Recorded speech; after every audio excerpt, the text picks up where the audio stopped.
Chocolate වලින් හදපු කෑම කන්න අපි ගොඩ දෙනෙක් හරිම කැමතිනේ. ඉතින් ඒක හින්දා මම අද හදන්න යන්නේ චොක්ලට් චිප් කුකී එක.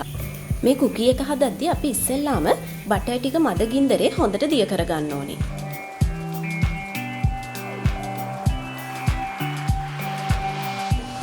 ඊළඟට මේ බටර් ටිකත් එක්ක සීනි ටික කලවම් කරලා නිමෙන්න ටිකක් වෙලා පැත්තකින් තියලා තියන්න.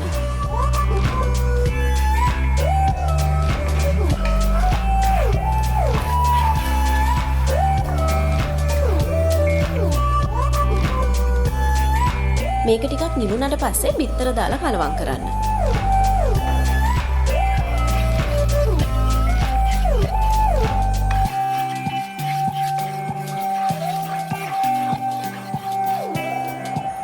දැන් මේකට වැනිලා ටිකයි බේකින් සෝඩායි ලුණු ටිකයි දාලා කලවම් කරන්න.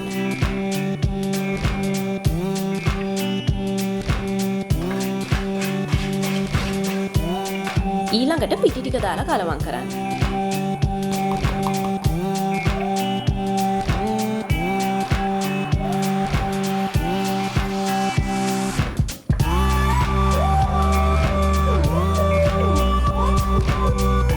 අන්තිමට චොක්ලට් චිප්ස් ටික දාලා හොඳට කලවම් කරන්න.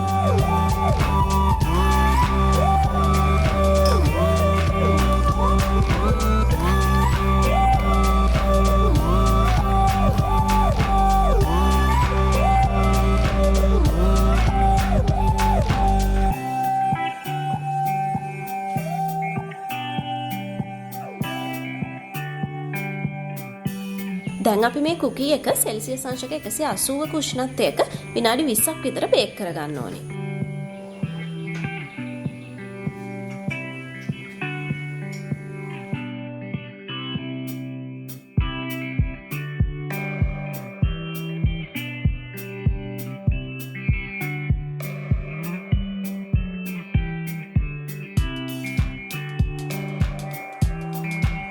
අපි අද හදාගත්ත මේ කුකී එක ටිකක් රස්නේ පිටින්ම කද්දි තමයි ගොඩක්ම රස.